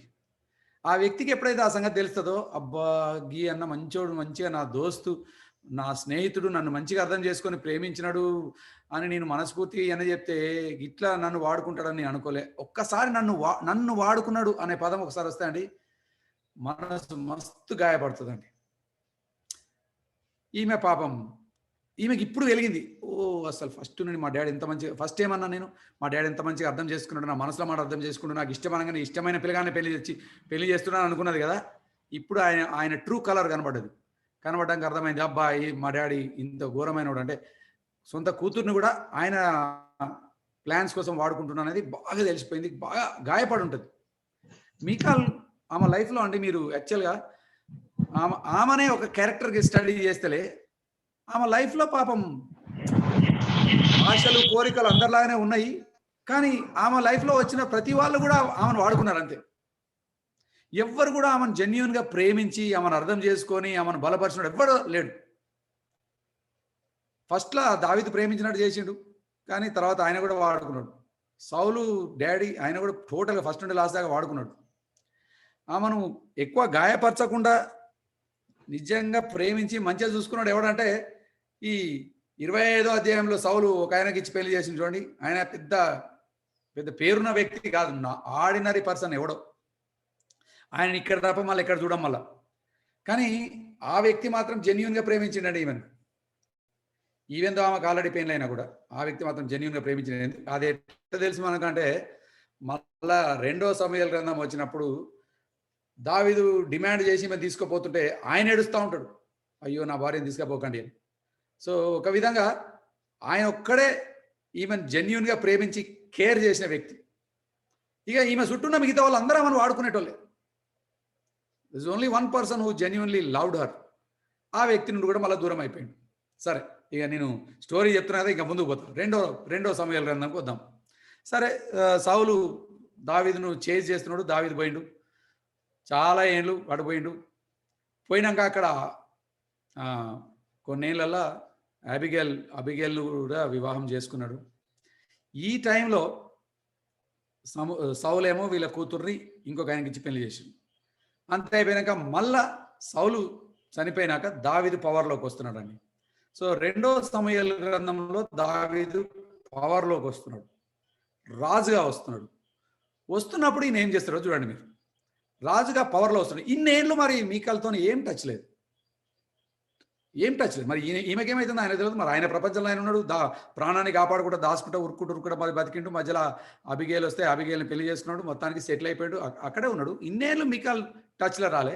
2వ సమూయేలు గ్రంథం 3వ అధ్యాయం 13వ వచనం చూడండి. 2వ సమూయేలు గ్రంథం 3వ అధ్యాయము 13వ వచనము చూస్తే, దర్శనమునకు వచ్చినప్పుడు దావీదు ఆయన ఒక మిలిటరీ ఆఫీసర్తో ఏం చెప్తున్నా అంటే, దర్శనానికి వచ్చినప్పుడు సౌలు కుమార్తె అయిన మీకాలును నా యొద్దకు తోడుకొని రావాలను ఆజ్ఞ ఇస్తున్నాడు. నువ్వు బోధపోయినావు కానీ ఈసారి వచ్చినప్పుడు మాత్రం తప్పకుండా దావీదు కుమార్తె అయిన మీకాలును నా యొద్దకు తోడుకొని రావాలను. ఇంగ్లీష్లో ఏమన్నట్టు తెలుసా అండి? ఇంగ్లీష్లో he demanded him to bring her అని ఉంటుంది. తీసుకురా, డిమాండ్ చేసి ఆమె లేకుండా నువ్వు నా దగ్గరకు వచ్చులేదంటాడు. అరే ఇన్నేళ్ళు నువ్వెక్కడున్నావు? మరి ఇన్నేళ్ళు నీ లైఫ్లో ఏమైంది, ఇన్నేళ్ళు మరి ఆమె లైఫ్లో ఏమైంది, ఆమె ఎక్కడుంది, అసలు ఆమె ఏం స్థితి, ఏం కనుక్కోలేదు. పోయి తోడుకొని రా అని జబర్దస్తిగా డిమాండ్ చేసినాడు. ఇక్కడ ఒక విషయం తెలుసుకోవాలండి మనం. అయితే ఆయన ఏమంటే, లేదా నీకు దర్శనం దొరకదు అంటాడు. అంటే దానికి ఒక కనెక్షన్ పెట్టిండు. ఆయన పవర్లో ఉన్నాడు కదా, ఆయన పవర్ను బాగా వాడుకుంటున్నాడు. ఏయ్ నువ్వు మీకాలను తీసుకురాకపోతే నీకు దర్శనం లేదు, నువ్వు అసలు నా వచ్చే ఛాన్సే లేదంటాడు. ఇక్కడ ఒక విషయం నేర్చుకోవాలండి మనం. సంబంధాలు అనేవి ఎప్పుడు కూడా డిమాండ్ చేసి మనము పెంచుకోలేమండి. జబర్దస్తి చేసి, ఏయ్ నువ్వు నన్ను ప్రేమించాలా, నువ్వు రాజువేగా, ఎంత తురుంకాన్గా, ఎంత డబ్బులున్నోడుగా, ఎంత భక్తిపరుడుగా, నీకు ఏం పవర్ ఉందో కానీ పవర్ను వాడి డామినేట్ చేసి ప్రేమను సంపాదించుకోవాలనుకోవడం దానంత పిచ్చితనం ఇంకోటి లేదు. ప్రేమ అంటేనే అండి, హృదయపూర్వకంగా వస్తేనే దాన్ని ప్రేమ అంటారు. వాళ్ళంతా వాళ్ళు ఇవ్వాలనుకున్నప్పుడు ఇస్తేనే అది ప్రేమ అంటారు. నువ్వు పోయి జబర్దస్తిగా ఏయ్ నువ్వు రాకపోతే నేను రాజుని ఇప్పుడు బలవంతంగా చేసేదాన్ని ప్రేమ అన్నారు. ఈయన బలవంతం చేసి ఆమెను తీసుకురా అంటాడు. ఈ యొక్క పాయింట్ మీరందరూ కూడా గమనించాలండి. మన సంబంధాల్లో కూడా చాలాసార్లు మనము ప్రేమను బలవంతంతో తెచ్చుకోవడానికి ప్రయత్నం చేస్తూ ఉంటాం. అది ఇంపాసిబుల్ అండి. ప్రేమ బలవంతం అనేవి రెండు ఒక్కసారి ఎప్పుడు కూడా ఉండవు. నిజమైన ప్రేమలో భయం ఉండదు. యోహాన్ రాసిన 3వ పత్రికలో అంటాడు కదా, నిజమైన ప్రేమ ఎక్కడ ఉంటుందో అక్కడ భయం ఉండదు, ఎక్కడ భయం ఉంటుందో అక్కడ నిజమైన ప్రేమ ఉండదు. నిజమైన ప్రేమ ఎక్కడ ఉంటుందో అది భయమును తీసేస్తుంది అని ఉంటుంది. యోహాన్ రాసిన 3వ పత్రికలో ఉంటుంది ఆ మాట. Where there is true love it will drive away fear. మన సంబంధాల్లో అంటే చాలామందికి భార్యాభర్తల సంబంధాల్లో మనకు ట్రూ లవ్ లేదు. చాలా భయాలు ఉన్నాయి మనకు. ఇప్పుడు ఇది చెప్తే ఏమంటాడో, అది చెప్తే ఏమంటుందో, భయంతో మనం జీవిస్తున్నాం చాలామంది. భయం ఉన్న దగ్గర ప్రేమ ఉండడానికి ఛాన్స్ లేదండి. ప్రేమ ఉన్న దగ్గర రాను రాను భయం కూడా తగ్గిపోతూ ఉంటుంది. మికాల్కు అసలు ఏం చాయిస్ కూడా లేదు, నేను రానని చెప్పే అవకాశం కూడా లేదు. ఇప్పుడు రాజు సారు దావీదు తీసుకురా అంటే కథం పోయిండ్రు, బలవంతంగా తెచ్చేసిండ్రు. ఆ టైంలో బాగా ఏడుస్తాడు ఆమె హస్బెండ్. అండ్ వాళ్ళ గురించి మనకు తెలియదు వాళ్ళు ఎట్లున్నారు. కానీ ఒక విషయం అయితే అర్థమైంది ఏంటంటే, ఆ వ్యక్తి పాపం ఆమెను జెన్యున్గా ప్రేమించిండు. మంచిగా ప్రేమించే భర్త నుండి బలవంతంగా లాక్కొని వచ్చి ఈయన భార్యగా చేసుకున్నాడు. Love cannot be demanded. ప్రేమ ఎప్పుడు కూడా జబర్దస్తిగా బలవంతంగా తీసుకోలేమండి. మనము అవతల వ్యక్తి మనల్ని ప్రేమించాలంటే అవతల వ్యక్తి ప్రేమించగలిగే విధంగా వాళ్ళని అర్థం చేసుకోవాలా, మనము ఇవ్వగలగాల, లేకపోతే త్యాగపూర్వకంగా మనం చేయాల్సిన పని మనం చేస్తున్నప్పుడు దానికి ప్రతిస్పందగా, అంటే as a response to your love, your care, they will love. అంతేగాని నువ్వు బెదిరించినందుకు జబర్దస్తిగా ఇచ్చిన దాన్ని ప్రేమ అన్నారు. సేవలో ఉండే వాళ్ళు కూడా కొంతమంది, నేను దేవుని సేవ చేస్తున్నా కాబట్టి నువ్వు ఇట్లా చేయాలని కొంచెం డిమాండ్ చేస్తారండి అమ్మగారులను. ఈవెన్ బిలీవర్లు కూడా చాలామంది. లవ్ అండ్ డిమాండ్ ఈ రెండు ఒక్క దగ్గర రాకూడదని చెప్పినా కదా, ఈడ డేవిడ్ ట్రై చేసిండు అది. లవ్ అండ్ డిమాండ్ వచ్చింది, డిమాండ్ చేస్తే వచ్చింది. మరి వస్తే మన సంతోషంగా ఉన్నారా? వాళ్ళు ఉండగలరా? సాధ్యం లేదు. హృదయం రాలే, శరీరం వచ్చింది. హృదయం చాలా దూరం ఉండిపోయింది. ఆమె మస్తు గాయపడున్నది. ఆ గాయపడిన వ్యక్తిని తెచ్చుకొని నువ్వు సంతోషంగా ఉండాలని ఎట్లా అనుకుంటావు? ఈ గాయపడ్డ వ్యక్తులు ఏం చేస్తారంటే నిన్ను కూడా ఎప్పుడో గాయం చేయాలని చూస్తూ ఉంటారు. మన వివాహిక సంబంధాల్లో కూడా చాలామంది మనం ఎందుకు తెలిసో తెలియక ఊకే గాయపరుచుకుంటూ ఉంటామంటే, అవతల వ్యక్తి గాయపడి ఉన్నాడు, లేకపోతే అవతల వ్యక్తి గాయపడి ఉన్నది. Because they are hurt, they will hurt. వాళ్ళు గాయపడి ఉన్నారు కాబట్టి గాయం చేస్తారు. మాటలలో చేస్తారు, చేతలలో చేస్తారు, కొన్నిసార్లు మాట్లాడకుండా గాయం చేస్తారు, కొన్నిసార్లు ఇక అట్లా ఎన్నో విధాలుగా గాయం చేసుకుంటాం మనం. But you have to understand, దావీదు మికాల్ లైఫ్లో ఇప్పుడు నిజంగా ఆ మొదట్లో ఉన్న సమర్పణ లేదు, రొమాన్స్ లేదు, త్యాగం లేదు, నిస్వార్థం లేదు. చూడు, ఆమె ఒకప్పుడు ఆయన కోసం నా ప్రాణం పోతే పోయిందని అంత రిస్క్ తీసుకుంది. ఇప్పుడు మనసు కఠినమై ఉన్నది, ఆమె బలవంతంగా తెచ్చిండు. సరే మరి తెచ్చిన సంహవ్ అడ్జస్ట్ అవ్వకుండా బ్రతుకుతున్నారేమో కొంతకాలం. దాని తర్వాత ఏమైందో చూద్దాం మనం. సో 3వ అధ్యాయం 13వ వచనం ఏం చూసినామంటే, బలవంతంగా డేవిడ్ మికాల్‌ను ఆమె ప్రేమను పొందడానికి ప్రయత్నం చేసిండు. కానీ సాధ్యం కాదు. బలవంతంగా ఎవరి ప్రేమను కూడా పొందలేరండి. బై ద వే బలవంతంగా మీ పిల్లల ప్రేమను కూడా మీరు పొందలేరండి. రేయ్! అని బెదిరించి వాళ్ళను వచ్చి డ్యాడీ కిసి అంటే ఇత్తరు. కిసు ఒకటేంది 3 ఇయ్యమంటే 3 కిసులు. బలవంతంగా కిసులు ఇస్తే దాన్ని ప్రేమ అనరు. కాబట్టి పిల్లల ప్రేమ కూడా మీరు బలవంతంగా పొందలేరు. అట్లనే ఆహ్, లంచాలు ఇచ్చి కూడా పొందలేరు. కొన్నిసార్లు మనం చాక్లేట్ ఇస్తాను నేను. చాక్లేట్ ఇస్తాను నువ్వు నాకు కిస్ ఇస్తావా? లేకపోతే కేక్ కొనిస్తా నీకేం కావాలంటే. ఈ బేరాలాడి లంచాలతోని కూడా మనం ప్రేమను జయించాలని చూస్తా ఉంటాం. ఇయన్నీ కూడా టెంపరరీగా నీకొస్తాయి గానీ నిజమైన ప్రేమ కాదు. అయితే తర్వాత ఏమైంది? వీళ్ళిద్దరి మధ్యలో చాలా గ్యాప్ ఉన్నదండి. Emotionally they are very distant. ఎందుకంటే ఎమోషనల్‌గా మీకాలుకు ఆ ఇంకో భర్త మంచి సంబంధం ఉండి అక్కడ సెటిల్ అయిపోయింది కానీ బలవంతంగా తీసుకొచ్చేసిండు. సో, వీళ్ళు ఫిజికల్‌గా కలిసి ఉన్నారు కానీ ఎమోషనల్‌గా మస్తు దూరం ఉన్నారు. హృదయాలు చాలా దూరం ఉన్నాయి. ఇక దాని తోడు ఒకరినొకరు బాగా గాయపరుచుకుంటున్నారు. ఇట్లాంటి టైంలో 6వ అధ్యాయంలో జరిగిన సంఘటన వస్తది. ఈ 6వ అధ్యాయం ఐ థింక్ మీలో చాలా మందికి తెలుసు. 2 సమూయేలు గ్రంథం 6వ అధ్యాయంలో 2 సమూయేలు గ్రంథం 6వ అధ్యాయంలో దావీదు పోయి మందసాన్ని తీసుకొని వస్తా ఉంటాడండి. ఇక మందసాన్ని తెచ్చే ఆనందంలో ఇక దావీదు ఇంకోటేందంటే వీళ్ళిద్దరూ వాళ్ళ పర్సనాలిటీస్ కూడా చాలా డిఫరెంట్. బై ద వే అండి మనలో చాలా మంది కూడా భార్యాభర్తలు మనం డిఫరెంట్ పర్సనాలిటీస్ నే చేసుకుంటాం ఎక్కువ శాతం. సేమ్ ఎగ్జాక్ట్ పర్సనాలిటీలు చాలా తక్కువ మంది చేసుకుంటారు. వాళ్ళకి కుదరదు కూడా. ఎందుకంటే వాళ్ళకి ఆకర్షణ కూడా ఉండదు. ఖచ్చితంగా అంటే ఒకళ్ళు ఇంట్రోవర్ట్‌గా ఉండడం, ఒకళ్ళు ఎక్స్‌ట్రోవర్ట్‌గా ఉండడం, ఒకళ్ళు ఎక్కువ తక్కువ మాట్లాడకపోవడం, ఒకళ్ళు బాగా మాట్లాడేటోళ్ళు, ఒకళ్ళు బాగా బయట తిరిగేటోళ్ళు అట్లా డిఫరెంట్ పర్సనాలిటీస్ బాగా ఆకర్షించబడతాయి. వాళ్ళు బాగా ఒకరినొకరు కాంప్లిమెంట్ చేసుకుంటారు. కానీ కాంప్లిమెంట్ చేసుకోవడం కూడా సాధ్యమే. సరిగ్గా అర్థం చేసుకోకపోతే కాన్‌ఫ్లిక్ట్ కావడం కూడా సాధ్యమే. అందుకనే వివాహ జీవితంలో చాలా కాన్‌ఫ్లిక్ట్స్ వస్తా ఉంటాయి. ఏదో మా ఆయన ఇట్లా చేస్తాడు. అస్సలు అర్థం చేసుకోడు. ఉల్టా పల్టా చేస్తా ఉంటాడు. అంటే ఉల్టా చేస్తుండు అంటే ఎందుకు చేస్తున్నాడు అనేది నువ్వు అర్థం చేసుకొని అడ్జస్ట్ చేసుకోవడానికి ప్రయత్నం చేయాలి గానీ, ఇక్కడ ఏమైందంటే వీళ్ళిద్దరు కూడా వాళ్ళ ఎక్స్‌పెక్టేషన్స్. సో, మికాల్ దావీదు నుండి ఏం ఎక్స్‌పెక్ట్ చేస్తుంది? దావీదు మికాల్ నుండి ఏం ఎక్స్‌పెక్ట్ చేస్తుండు? అనేది వీళ్ళెప్పుడు కూడా మరి వాళ్ళ ఎక్స్‌పెక్టేషన్స్ గురించి కూర్చొని మంచిగా అర్థం అంటే మాట్లాడుకోవడం గానీ, సంభాషించుకోవడం గానీ, హృదయపూర్వకంగా కమ్యూనికేట్ చేసుకోవడం గానీ జరిగి ఉండకపోయుండొచ్చు. ఎందుకంటే మికాల్ ఏం ఎక్స్‌పెక్ట్ చేస్తుందంటే దావీదు వాళ్ళ నాన్న లెక్క రాయల్‌గా ఉండాలని ఎక్స్‌పెక్ట్ చేస్తుంది. వాళ్ళ నాన్న బాగా ఇప్పుడు దావీదు మికాల్ వాళ్ళ నాన్న ఎవరు? సౌలు. ఫుల్లు రాయల్‌గా మెయింటైన్ చేసేటోడు సార్. ఆయన ఎప్పుడు ఆర్డినరీ పీపుల్‌తోని కలిసేటోడు కాదు. ఆయన మెయింటెనెన్సే వేరు. High maintenance. సింహాసనం దిగేటోడు కాదు సార్. అట్లాంటి ఇంట్లో పెరిగింది కాబట్టి ఇప్పుడు ఏమనుకుంటుంది నేను దావీదుని చేసుకుంటే దావీదు కూడా రాజరికం చేస్తాడు, రాజులాగా ఉంటాడు, గ్రాండ్‌గా ఉంటాడు, రాయల్‌గా ఉంటాడు అని ఆమె అనుకుంటాను. అనుకుంటే మరి అనుకున్న సంగతి ఆయనకు చెప్పాలి కదా ఎప్పుడో ఒకసారి. ఏమండి అంటే మీరు ఇట్లున్నారు కానీ మీ హోదాకు తగ్గట్టు ఇట్లుంటే బాగుండండి అని మరి మాటల్లో ఎప్పుడో ఒకసారి కమ్యూనికేషన్ అయితే జరగాలి కదా! కానీ చాలా వివాహాల్లో కమ్యూనికేషన్ జరగదు. కమ్యూనికేషన్ జరగదు కానీ ఎక్స్‌పెక్టేషన్స్ ఉంటాయి. నువ్వేమనుకుంటున్నావో ఎప్పుడు మనసు విప్పి నీ భర్తకు చెప్పలే, నీ భార్యకు చెప్పలే. మీరు మనసు విప్పి మాట్లాడుకోలే గానీ, మీకు మనసులలో ఆశలు, ఎక్స్‌పెక్టేషన్స్ అయితున్నాయి. ఆమె ఇట్లా చేయాలని నువ్వు అనుకోడు, ఆయన ఇట్లా చేయాలని నువ్వు అనుకునుడు. నువ్వు అనుకునుడు మరి ఆమెకి ఎట్లా తెలుస్తది నువ్వేమనుకుంటున్నావు? నీకెట్లా తెలుస్తది ఆమెమనుకుంటుందో?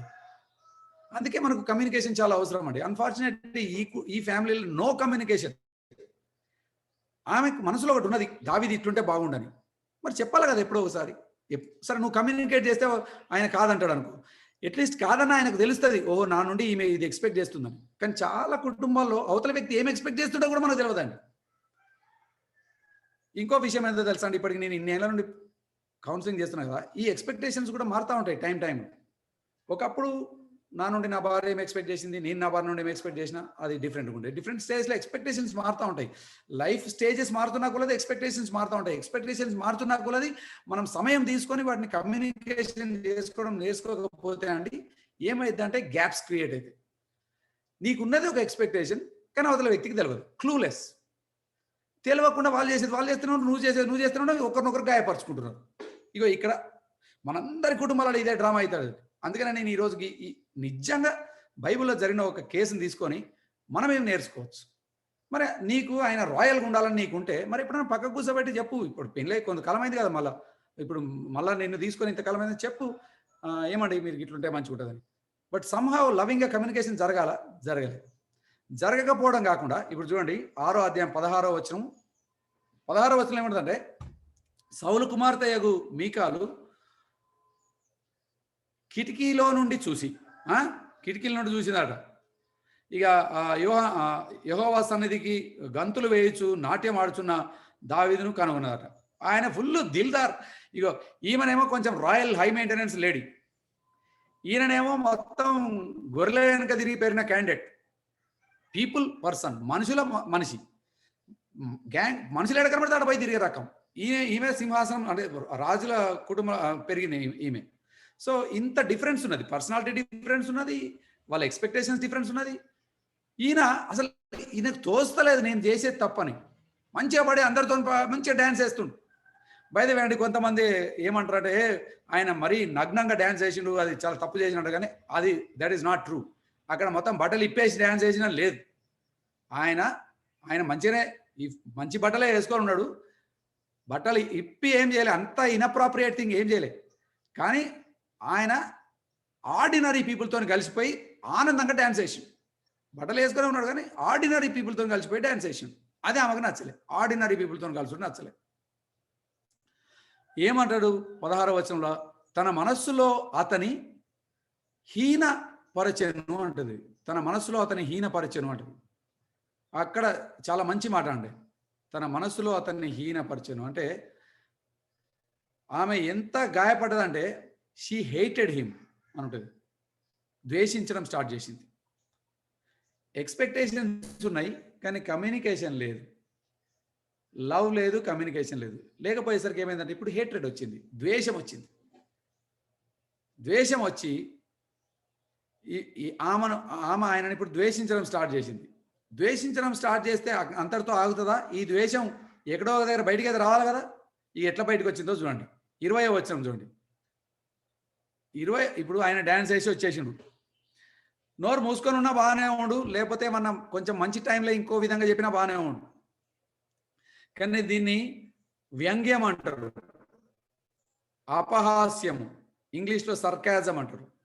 గాయపడ్డ వాళ్ళు చాలామంది యూజువల్గా ఈ లాంగ్వేజ్ వాడతారండి. నీ హృదయం గాయపడి ఉంటలే, నువ్వు సీదా మాట్లాడు. ఏది మాట్లాడినది అనుకో డబుల్ మీనింగ్, ట్రిపుల్ మీనింగ్, ఎక్కడెక్కడో ఏదో మీనింగ్లో వచ్చేట్టు మాట్లాడుతూ ఉంటావు. అండ్ ఇది అన్ని కుటుంబాలు అయితే అండి. కాబట్టి మీరు అబ్బా పురుషోత్తమ నాకు ఎట్లా తెలుసు మా ఇంట్లో ఇట్లా అవుతుందని మీరు ఏం సర్ప్రైజ్ కాకండి. మీ అందరి ఇళ్ళలో అవుతుంది నాకు తెలిసి, ఎందుకంటే మా ఇంట్లో కూడా అవుతుంది ఇది. కాబట్టి మనం గాయపడి ఉంటాం కాబట్టి డబల్ మీనింగ్లో ఉన్న మాటలు చెప్తా ఉంటాం. నీవు అనేది ఒకటి, నీ భావన ఒకటి. ఇది అస్సలు వైవాహిక జీవితానికి మంచిది కాదండి. Sarcasm is poison for healthy relationships. మంచి సంబంధాలు ఉండాలంటే సర్కాజం మంచిది కాదు. ఉల్టా ఉల్టా పుల్టా డబల్ మీనింగ్లు మాట్లాడకు. నోరు మూసుకొని ఉండు, కానీ ఇట్లాంటి మాటలు మాట్లాడకు. ఇప్పుడు వచ్చిండు సార్, వచ్చిండు డ్యాన్స్ వేసి వస్తే ఆమె పూర్తిగా నోరు మూసుకున్నా మంచిగా ఉండు, కానీ నోరు మూయట్లే, ఓపెన్ చేసింది. ఎట్లా ఏమంటుంది? ఇశ్రాయేలీలకు రాజువైన నీవు ఎట్లా చెప్తావు చూడు. మళ్ళీ అంతా మస్కా కొట్టుకుంటా, ఓ మహారాజా, రాజువైన నీవు నేడు బట్టలను తీసివేసి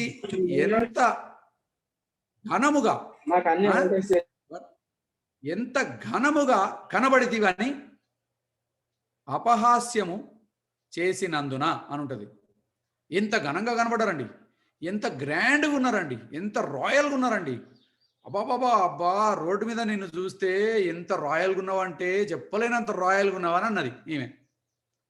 ఇక ఆ మాట డైరెక్ట్గా ఇక దాంట్లో మీనింగ్ ఏందో అని చెప్పాల్సిన అవసరం లేదు, క్లియర్గా అర్థమైపోయింది దావీదు.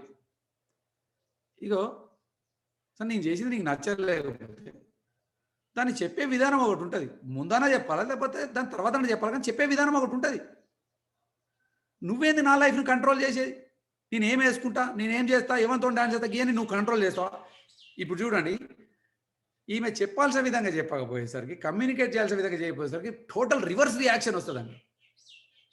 ఈ విషయం మనందరం కూడా ఇంకా బాగా నేర్చుకోవాలి. అంటే హౌ టు కమ్యూనికేట్ ప్రాపర్లీ. లేకపోతే రివర్స్, ఇప్పుడు పాజిటివ్ యాక్షన్ వచ్చే బదులు టోటల్ రివర్స్ రియాక్షన్ వస్తుంది. ఇప్పుడు నేను ఈడున్నా నన్ను తిడితే నన్ను గిన నువ్వు ఒక మాట అంటే నేను ఇంకా దూరం పోతా అంటాడు. టోటల్ రివర్స్ అయిపోతాడు. ఈమె సరే ఈయన ప్రవర్తన నచ్చకపోతే ప్రవర్తన బాగా అయ్యేటట్టు చెప్పాలి కానీ ఎకిలాగా నవ్వుకుంటా ఏడిపించుకుంటా అపహాస్యం చేసుకుంటా జోక్ చేసుకుంటా అనేసరికి ఆయన ఎంత అఫెండ్ అయిందంటే, ఆయన ఎంత మనసు నొచ్చుకున్నాడంటే, నన్ను ఇట్లా అంటావా బిడ్డను అని ఆయన ఇక ఇప్పుడు ఆయన ఏం చేసిండో తెలుసా? 22వ వచనంలో అగైన్ సర్కాజం చేస్తే అండి భార్యలు చేస్తారు, భర్తలు చేస్తారు. ఈ విషయంలో అందరం కూడా చేస్తామండి. కాబట్టి నేను ఎవరిని ఒక్కరిని ఉద్దేశించి చెప్తున్నాను కానీ అందరికీ చెప్తున్నాను. ఎవరైనా సరే మీరు వీలైతే నోరు మూసుకొని ఉండండి. బాగా ప్రార్థనాపూర్వకంగా సరైన సమయం తీసుకొని కమ్యూనికేట్ చేయడం నేర్చుకోండి. కానీ ఈ డబుల్ ట్రిపుల్ మీనింగ్ ఉన్నట్టు యాంగిల్లలో వేసిండంటే మాత్రం మోస్ట్ ఆఫ్ ద టైం దానికి రివర్స్ రియాక్షన్ వస్తుంది కానీ పాజిటివ్ రియాక్షన్ వచ్చే ఛాన్స్ లేదు. అట్లా చెప్తే దావీదు ఏమైంది? ఫుల్ రెచ్చిపోయిండు. ఇక రివర్స్ అయిపోయిండు. ఏమన్నా బాగుపడ్డా? అట్లా అన్నందుకు ఏమైంది? 22వ వచనంలో ఏమంటాడు తెలుసా దావీదు? ఆయన మంచిగా ఆయన పర్సనాలిటీ తగ్గట్టు బిహేవ్ చేసి ఇచ్చిండు. సరే నాట్యం వేసిండు, మందసాన్ని తెచ్చిండు, ఖుషి అయిండు. This is one of his best achievements in లైఫ్లో one of my best moments అని అనుకోని ఆయన హ్యాపీగా వస్తే ఈయన హ్యాపీనెస్ను ఆమె పంచుకునేటట్టు లేదు. మొత్తం ఈయన హ్యాపీనెస్ని తీసిపడేసి గాలి తీసిపడేసి కాకుండా మొత్తం ఈ మాట అనేసరికి ఇక మనోడు ఫుల్ హర్ట్ అయ్యిండు. బాగా ఫీల్ అయ్యి 22వ వచనం అంటారు, అట్లా అంటావా బిడ్డ? ఇంతకంటే మరి ఎక్కువగా నేను తృణీకరింపబడిన నా దృష్టికి నేను అల్పుడనై నీవు చెప్పిన పనికత్తల దృష్టికి గనుడనుగా ఉంటాను అంటాడు. నేను ఇన్అప్రాప్రియేట్గా ఉన్నాను అంటాను కదా. ఇంతకంటే ఘోరం అవుతాను, ఇంతకంటే ఘోరంగా డ్యాన్స్ వేస్తాను, ఇంతకంటే ఇండిగ్నిఫైడ్గా ఉంటాను నేను. నీకు నచ్చకపోతే ఏంది? నాకు నచ్చేవాళ్ళు మస్తు మంది ఉన్నారు. అట్లుంటేనే నన్ను నచ్చేటోళ్ళు మస్తు మంది ఉన్నారు. కాబట్టి వాళ్ళతోనే ఉంటే వాళ్ళ సంతోషం కోసమే బతుకుతా అనుకుంటా. ఏమంటాడు తెలుసా? నీకు నచ్చలేదేమో కానీ ఈ ప్రవర్తన ఎంతో మందికి నచ్చింది కదా, కాబట్టి నేను వాళ్ళ సంతోషం కోసం వాళ్ళ తృప్తి కోసం అట్లనే చేసుకుంటూ పోతా అన్నాడు. ఇక కథ మొండోడు అయిపోయింది, ఆ మూలకు పోయింది. మనం ఎందుకు కమ్యూనికేట్ చేసుకోవాలంటే ప్రవర్తనలో మార్పు రావాలి, దగ్గరికి రావాలని కమ్యూనికేట్ చేసుకోవాలి. కానీ మనం కమ్యూనికేట్ చేస్తుంటే దూరం అయితే ఏం లాభం అండి? దూరం అయిపోయి పర్మనెంట్గా నేను దూరం అయిపోతే ఏం లాభం? ఈయన ఏమంటారు తెలుసా? నీకు నచ్చలే కానీ ఎంతోమందికి నచ్చింది. ఆయన this is how I am, నేను దావీదుని ఇట్లా ఉన్నా, నువ్వు నన్ను ఎప్పుడు కూడా అంగీకరించవైతే నేను చేసే దేనికన్నా నువ్వు రాయల్ క్రిటిసిజం ఇస్తున్నావు, మళ్ళీ ఇట్లాంటి మాటలు అంటాను. ఓ చాలా ఘనంగా ఉన్నదండి, సీదా చెప్పవచ్చు కదా. ఈ ఉల్టా పాటలు ఎందుకు? మస్తు గాయమైపోయి ఇక దావీదు కూడా ఫుల్ దూరం అయిపోయాడు. ఆమనుడు దూరం అయిపోయి ఏమంటాడు? నీకోసం కాదు, నేను ఏం చేసినా నా ఇష్టం వచ్చినట్టు నా ఫ్రెండ్స్ కోసమే చేస్తా అని వాళ్ళ కోసం చేసుకుంటూ పోయినట్టు. చాలా విచారం అండి. దగ్గరికి అయ్యే బదులు దూరం అయిపోయి, ఎంత దూరం అయిపోయానంటే 23వ వచనంలో ఇట్లా ఎండ్ అవుతుందండి ఈ స్టోరీ. 23వ వచనం, మరణము వరకు సౌలు కుమార్తె యగు మీకాలు పిల్లలను కనకయుండెను అని ఉంటుంది. మరణం వరకు ఆమె చచ్చిపోయేంత మటు కూడా ఆమెకు పిల్లలు కలగలేదు. పిల్లలు కలగకపోవడానికి కారణం ఏంటంటే బేసికల్గా వీళ్ళలో అన్యోన్యత లేదు, వీళ్ళలో ఇంటిమసీ లేదు, వీళ్ళలో ప్రేమ లేదు, వీళ్ళలో అనురాగం లేదు, వీళ్ళలో క్షమాపణ లేదు, వీళ్ళలో కమ్యూనికేషన్ లేదు, వీళ్ళలో దేవుడు ఉద్దేశించిన వివాహంలో ఉండాల్సిన ఏది కూడా లేదు. అప్పుడు ఆయన అంటాడు, ఇట్లా ఎండ్ అవుతుంది ఆమె స్టోరీ. సౌలు కుమార్తె మీకాలు పిల్లలు కనకై ఉండను అంటే ఇట్ నెవర్ హ్యాపెండ్. ఆ ఇంటిమసీ మళ్ళీ ఎప్పుడు చాలే, ఇక దగ్గరికి రాలేండి. ఇక ఒక్కసారి ఈ మందసం కేసు దగ్గర ఎక్కడైతే సర్కాజం వచ్చిందో ఇక దాని తర్వాత వీళ్ళు మంచిగా మనస్ఫూర్తిగా కలిసి ఉన్నారు అనేది, బతికున్నారు, ఒకే ఇంట్లో ఉన్నారు, ఒకే ప్యాలెస్లో ఉన్నారు, కానీ మనసులు దూరం అయిపోయినాయి. ఇక అట్లనే డ్రిఫ్ట్ అయ్యి అట్లనే చచ్చిపోయిందండి. చాలా విచారం ఏంటంటే చాలా క్రైస్తవ కుటుంబాల్లో కూడా ఇప్పుడు కూడా ఈ కేసు రిపీట్ అవుతూ ఉంటుంది. దావీదు మీకాలు జీవితాల్లో ఏమవుతున్నాయో మనందరి కుటుంబాల్లో కూడా అయ్యే అవకాశం ఉన్నది, అవుతున్నాయి కూడా. ఈ కరోనా టైంలో ఇంకెక్కువ అవుతున్నాయి. ఇంతకుముందన్న కొంచెం అటు ఇటు తిరిగి కొంచెం కుషన్ ఉండేది మనకి, స్ట్రెస్ రిలీవ్ చేసుకోవడానికి. ఇప్పుడు స్ట్రెస్ ఎక్కడ రిలీవ్ చేస్తారు? ఒకటే ఇంట్లో నుండి గాయానికి గాయం ఒకదాని మీద ఒకటి ఇక ఫ్రిక్షన్ ఎక్కువైపోతుంది, కమ్యూనికేషన్ తక్కువైపోతుంది, క్షమించడం తక్కువైపోతుంది. అట్లా కుటుంబాలు చాలా స్ట్రగుల్ అవుతున్నారండి.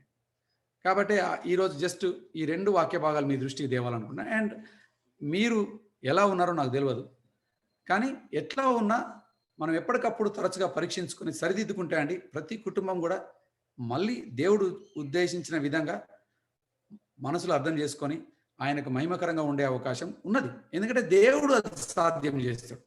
మీరేదో మంచోళ్ళు మీకు చేతనవుతుంది కాబట్టి చేయండి అని అంటలేను. మన సొంత శక్తిని ఇవ్వడానికి చేత కాదండి. Only God can help, only God will help if you give him a chance. అందుకే పౌలు అంటున్నాడు, క్షమించడం నేర్చుకోండి అయ్యా. మీరు క్షమించుకోలేకపోతే మాత్రం మీరు ముందుకు పోలేరు. క్షమించుకోవడం నేర్చుకోవాలా, ఒకరినొకరు అర్థం చేసుకోవడం నేర్చుకోవాలా, ఒకరినొకరు మంచిగా కమ్యూనికేట్ చేసుకోవడం నేర్చుకోవాలా. ఈ సర్కాజం, ఈ డబల్ మీనింగ్లు ఇచ్చుడు, ఒకరినొకరు అన్యాయం చేసుకున్నాడు, ఒకరినొకరు అంటే గాయపరచుకోవడం కొంచెం తగ్గించుకుంటే అండి మనము కుటుంబాలుగా దేవునికి మహిమకరమైన కుటుంబాలుగా జీవించడానికి అవకాశం ఉంటుంది. దేవుడు సహాయం చేస్తాడు. ఇదే మనందరి పట్ల కూడా దేవుని ఉద్దేశం ఇది. కానీ అంత్య దినాల్లో సాతానుడికి మీరు అట్లా ఉండడం ఇష్టం లేక మన సంబంధాలను ఇట్లా రూయిన్ చేస్తాడు అనేది మనము తిమోతికి రాసిన 2వ పత్రిక 3వ అధ్యాయంలో చూసినాం కదా. ఆయన అంటాడు కదా, లవర్స్ ఆఫ్ దెమ్సెల్వ్స్ అబ్యూజివ్, గాయపరుచుకుంటా ఉంటారట. సో ఇక్కడ వాక్యం వింటున్న మీరు ఎవరైనా ఇంకా అటువంటి గాయాల్లో ఉంటే దయచేసి ఆలోచించండి, మీ హృదయాన్ని మీరు చూసుకోండి. అండ్ అవతల వ్యక్తి తప్పు, యువతల వ్యక్తి తప్పు అనేది అది కాదండి. మనం ఏం చేసి మన సంబంధాన్ని స్ట్రెయిన్ చేసుకున్నాం అనేది ఎవరికి వాళ్ళు చూసుకోవాలి. మనం సౌలు ఏం చేసి ఈ సంబంధాన్ని నాశనం చేసిండు, దావీదు ఏం చేసి ఈ సంబంధాన్ని నాశనం చేసిండు, మికాలు ఏం చేసి ఈ సంబంధాన్ని నాశనం చేసుకుంది అనేది ప్రతి ఒక్కరం కూడా నేనేం చేసి నా సంబంధాన్ని నేను స్ట్రెయిన్ చేసుకుంటున్నా అనేది చూసుకొని మనల్ని మనం దేవుని సన్నిధికి తీసుకొని వచ్చి పశ్చాత్తాపడి సరిదిద్దుకుంటే అండి ఖచ్చితంగా మనం సంబంధాల్లో ఎదగడానికి, దేవునికి మహిమకరమైనటువంటి సంబంధాల్లో జీవించడానికి దేవుడు అవకాశం ఇస్తాడు. దేవునికి మహిమకరంగా మన కుటుంబాలు ఉండాలని ఆశిస్తూ ఈ యొక్క వాక్య ధ్యాన సమయాన్ని ముగిస్తున్నాం. ప్రార్థన చేసుకుందాం. ప్రేమగల తండ్రి, ఈరోజు ప్రభా మరి మా ప్రియులు, మా స్నేహితులతో కలిసి ఇలా వాక్యాన్ని ధ్యానించే అవకాశం నాకు ఇచ్చినందుకు వందనాలు. తిమోతికి రాసిన 2వ పత్రికలో పౌలు గారు తిమోతికి రాస్తూ అంత్య దినాల్లో సంబంధాలు ఎట్లా స్ట్రెయిన్ అవుతాయి, తల్లిదండ్రులు పిల్లలు, పిల్లలు తల్లిదండ్రులు, భార్యాభర్తలు, ఈ సంబంధాలు అన్నీ కూడా ఎంత స్వార్థపరమైన అయిపోతాయి అనేది మీరు మాకు జ్ఞాపకం చేశారు. ప్రభా వినడం ఇష్టం ఉండదు, అడ్జస్ట్ చేసుకోవడం ఇష్టం ఉండదు, సమర్పణలో ఉండడం ఇష్టం ఉండదు, ఎవరి స్వార్థం వాళ్ళు చూసుకుంటాం. దయచేసి మమ్మల్ని క్షమించండి. పిల్లలు కూడా కృతజ్ఞత లేకుండా, విధేయత లేకుండా చాలా డిమాండింగ్ అయిపోవడం, మరి వాళ్ళని అట్లా పెంచే విషయంలో తల్లిదండ్రులు కూడా కొన్నిసార్లు తప్పు చేస్తాం. ప్రభా మమ్మల్ని క్షమించండి. మరి ఈ లోకస్తుల్లో ఎంతోమంది క్రీస్తు లేనటువంటి వారు ఎట్లా స్ట్రగుల్ అవుతుండో, క్రీస్తు ఉన్న వాళ్ళు కూడా చాలాసార్లు పైకైతే మేము విశ్వాసం అని చెప్పుకుంటున్నాం, కానీ మేము ఉండాల్సిన విధంగా మా సంబంధాలు లేవు. దయచేసి మమ్మల్ని క్షమించండి. నీ ప్రేమలో ప్రభా మరి మమ్మల్ని మేము ఆనెస్ట్గా చూసుకొని నేనేం చేసి నా రిలేషన్షిప్ని ఈ స్థితికి తీసుకొని వచ్చిన అని ఎవరికి వాళ్ళే మేము పరీక్షించుకోవడానికి సహాయం చేయండి ప్రభా. మరి సరిగ్గా కమ్యూనికేట్ చేయలేకపోతే నోరు మూసుకొని ప్రార్థన చేసుకొని ఆలోచించుకొని సరియైన సమయంలో సరియైన పదజాలాన్ని వాడి కమ్యూనికేట్ చేసుకోవడం మాకు నేర్పించండి. అనవసరంగా డబుల్ మీనింగ్లు ఉన్న మాట్లాడి నేను గాయపడ్డా కాబట్టి అవతల వ్యక్తిని కూడా గాయపరచాలి అనే ఆ యొక్క గాయపరిచే మాటలు చెప్పి ఇంకా మేము ఒకరి నుండి ఒకరు దూరం కాకుండా ప్రభా దూరమై మానసికంగా ఒకరి నుండి ఒకరు పర్మనెంట్గా డ్రిఫ్ట్ అయిపోయి పేరుకు మాత్రం కలిసి ఉన్నాం కానీ మనసుల్లో ఆత్మీయంగా అన్ని విధాలుగా దూరం అయిపోయి ప్రభా మరి నీకు అపకీర్తి తీసుకొచ్చేటువంటి జీవితాలు కుటుంబాలుగా మేము జీవించకుండా సహాయం చేయండి. సాతానుడికి మా కుటుంబాల్లో విజయం ఇవ్వకుండా భార్యాభర్తలుగా మేము ఒకరినొకరు అర్థం చేసుకొని మా పిల్లల్ని కూడా మేము అర్థం చేసుకొని నీకు మహిమకరమైనటువంటి మంచి క్రైస్తవ కుటుంబాలుగా జీవించడానికి సహాయం చేయమని మాతో మాట్లాడినందుకు వందనాలు చెల్లిస్తూ ప్రభా మరి ఈ ఆరాధన సమయానికై స్తుతులు చెల్లిస్తూ మా అందరి కుటుంబాలని కట్టి నీ సేవకే వాడుకున్నామని యేసు నామములో ఈ ప్రార్థన అడిగి వేడుకొంచున్నాం తండ్రి. ఆమేన్.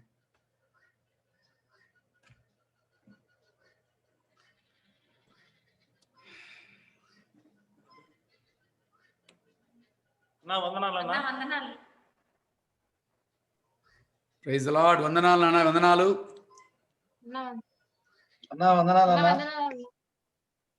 హలో నాన్న. ప్రసన్న వందనాలు అందరికి. Praise the Lord, praise the Lord నాన్న. నాన్న జాన్ ఈరోజు ఆడియోలో ఏమైనా డిస్టర్బెన్స్ వచ్చిందా నాన్న? రాలేదన్నా. ఎందుకంటే ఏం రాలేదు, వాయిస్ అయితే ఇక్కడ బ్రేక్ కాలే కదా. లేదన్న లేదు, మంచిగా క్లియర్ గా ఉందన్న. మంచిగా మీరు అంతకు ముందు చీకట్లో ఉన్నట్టుండే కానీ ఇప్పుడు వెలిగిపోతున్నారు.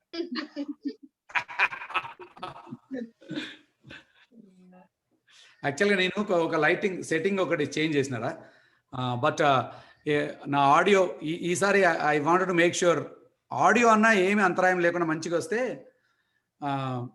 అట్లీస్ట్ మనం మంచిగా అంటే ప్రసంగం కట్ కాకుండా ఉంటుందని. నాన్న ఎవరు క్లోజింగ్ ప్రేయర్ చేసి బెనడిక్షన్ ఎవరో ఇస్తారని చెప్పిండ్రు. ఆగస్టిన్ చెప్తావా నాన్న? ఎవరు అన్న? అగస్ట్ నాన్న. ఓకే అన్న, ప్రార్థన చేద్దాం. ప్రేమ నమ్మకం కలిగిన మా ప్రియ పరలోకపు తండ్రి, పరిశుద్ధమైన దేవ, ఈ పరిశుద్ధ నామాన్ని బట్టి వందనాలు చెల్లిస్తున్నాం. ఈ దినం ప్రభా మరి మమ్మల్ని అందరినీ మీ సన్నిధిలో ఉంచి ప్రభా ఆరాధించడానికి, నీ వాక్యాన్ని ధ్యానించడానికి మీరు ఇచ్చిన కృపను బట్టి వందనాలు చెల్లిస్తున్నాం. మా జీవితాల్లో ప్రభా మేము పరీక్షించుకొని ప్రభా మరి మా జీవితాల్లో ఉన్న స్వార్థము, మా జీవితాల్లో ప్రభా నీకు ఆయాసకరమైన ప్రతిదీ, మా కుటుంబ జీవితాల్లో ఆయాసకరమైన ప్రతిదీ ప్రభా మేము పరీక్షించుకొని పరిశుద్ధాత్మ ద్వారా సరి చేసుకోవడానికి కృప చూపించండి, పరిచర్య చేయండి. విన్న వాక్యం అందరి హృదయాల్లో ఫలింపు సహాయం చేయమని ప్రార్థన చేస్తున్నాం. ఈ కృపకు నీ పరిచర్యకు అప్పగిస్తూ మంచి సమయాన్ని బట్టి కృతజ్ఞతలు చెల్లిస్తూ అన్నను బట్టి ప్రభా మీకు వందనాలు చెల్లిస్తున్నాం. ఇంకా మరి శ్రేష్టంగా ప్రభా అనేకులకు దీవెనకరంగా మీరు వాడుకోమని ప్రార్థన చేస్తున్నాం తండ్రి. మరొకసారి మీకు కృతజ్ఞతలు చెల్లిస్తూ యేసుక్రీస్తు శక్తి గల నామంలో స్తుతించి ప్రార్థించి వేడుకుంటున్నాము తండ్రి, ఆమేన్. మన తండ్రి అయిన దేవుని యొక్క ప్రేమ, కుమారుడైన యేసుక్రీస్తు యొక్క కృప, పరిశుద్ధాత్మ యొక్క అన్యోన్య సహవాసము, సమాధానము, ప్రేమ ఈ వాక్యం విన్న ప్రతి ఒక్కరికి, భూలోకమందున సకల పరిశుద్ధులకు ఇప్పుడు ఎల్లప్పుడు సదాకాలం తోడై నడిపించును గాక. ఆమేన్, ఆమేన్. ఓకే బ్రదర్స్, అందరికీ వందనాలు. అందరికీ వందనాలు. వన్స్ అగైన్ థ్యాంక్ యూ, చాలా మంచి వాక్యం చెప్పారు. థ్యాంక్ యూ నాన్న అగస్టిన్, ఇట్స్ మై ప్లెజర్. మీ అందరు కూడా ఈరోజు జాయిన్ కలగడం చాలా సంతోషం. నెలకొకసారి అన్న ఇట్లా చేస్తే బాగుంటుందని అనిపిస్తుంది.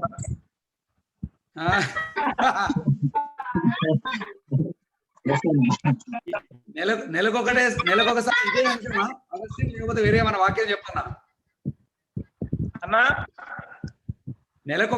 నెలకొకసారి ఇదే అంశమా, వివాహమేనా, ఇంకా వేరే వాక్యం ఏమైనా చెప్పమంటారా? వేరే వేరే అంటే మీకు ప్రతివారం అయినా ఓకే, కానీ మీకు అవకాశం అని.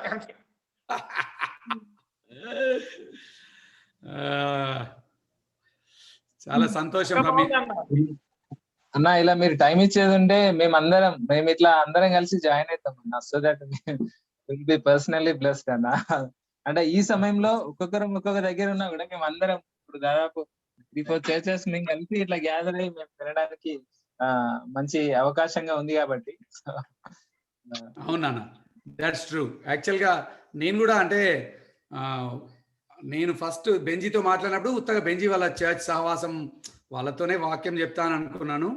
బట్ తర్వాత చెప్పినాడు, సరే నేను ఇంకెవరికైనా షేర్ చేస్తా అంటే సరే చెప్పినానా అని చెప్పినాను. బట్ ఇట్స్ నైస్, మీరందరూ కూడా వేరే వేరే స్థలాల్లో ఉన్నా కూడా అందరూ కూడా జాయిన్ కాగలిగినారు. అందరం ఇట్లా సహవాసం చేయడానికి దేవుడు ఇచ్చిన అవకాశం. మీ అందరినీ ఇట్లా చూడడం నాకు చాలా సంతోషం. వీలైతే మీరు వీడియోలు ఆన్ చేసుకుంటే అట్లీస్ట్ కొంతమంది కన్నా నేను హలో చెప్పి మరి యా ప్రసన్న అంత కుశలమేనా? అంత బాగా. Praise the Lord. చాలా సంతోషం మీ ఇద్దరిని ఇట్లా చూడడం. థాంక్స్ అన్న, చాలా మంచిగా ఎంకరేజ్ అయ్యింది. థ్యాంక్ యూ నాన్న. Wonderful. Glad you join. Thank you అన్న. యా వెల్కమ్ తల్లి. గాడ్ బ్లెస్ యూ అన్న. థ్యాంక్ యూ వెరీ మచ్ అన్న. ఎవరు నాన్న? ఎవరు ఉన్నది? నేను బెజ్జంకి నుంచి అన్న. బెజ్జంకి సిఎఫ్సి మన. Hello brother. Praise Lord. Praise Lord అన్న. వందనాలండి. Praise Lord brother. ఓకే. నా వందనాలన్నా. హలో నాన్న, వందనాలు. అన్నా, వందనాలన్నా. ఉపేందరా? నా వందనాలన్నా. వందనాలయ్యా, వందనాలు brother. Praise the Lord. అన్నా మరబిడ బంగ్లా అన్నా. మరిపేట బంగ్లా నుండి చూస్తున్నావా నువ్వు? అన్నా, అన్నా, అన్నా, అన్నా. కిందలున్నాని Wonderful. So nice, Nana. Nice to see you.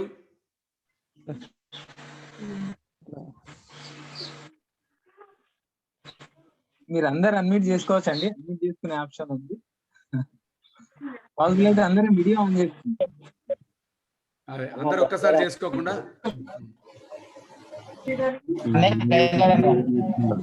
నాన్న ప్రైజ్ లార్డ్ మా, ప్రైజ్ లార్డ్.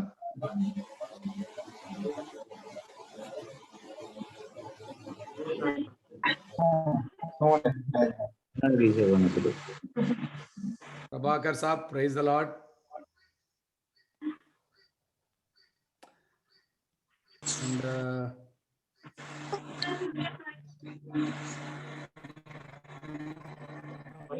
అని ప్రాక్టికల్ ఇష్యూస్ విత్ ఒక లైఫ్ ట్రైనింగ్ తీసుకొని అండ్ ఎలా అంటే ప్రాబ్లమ్ ఫేస్ అవుతుంది అనేది క్లియర్ గా, అంటే దాని విషయంలో కొంచెం మాకు కూడా వెరీ యూస్ఫుల్ గా ఉందన్న. Thank you blessing. అవునమ్మా, యా యా, యాక్చువల్గా ఇట్స్ ఎ బ్యూటిఫుల్ స్టోరీ రా. అంటే మనందరికి ఉండే కథలే అవి. మనం ఎవ్వరు అబ్బాకి ఇట్లెట్లయితే నాకు తెలియదు అనేటోడు ఒక్కడు కూడా ఉన్నాడు. కానీ వాక్యంలో నిజంగా మనకు ఇట్లాంటి ఒక స్టోరీ ఉన్నది. వాళ్ళు కూడా ఇట్లా స్ట్రగుల్ అయినరు. అండ్ దాని నుండి మనం ఏం నేర్చుకోవచ్చు అనేది మనం కొంచెం చూసుకుంటే, ఓహో మరి ఇట్లా మనం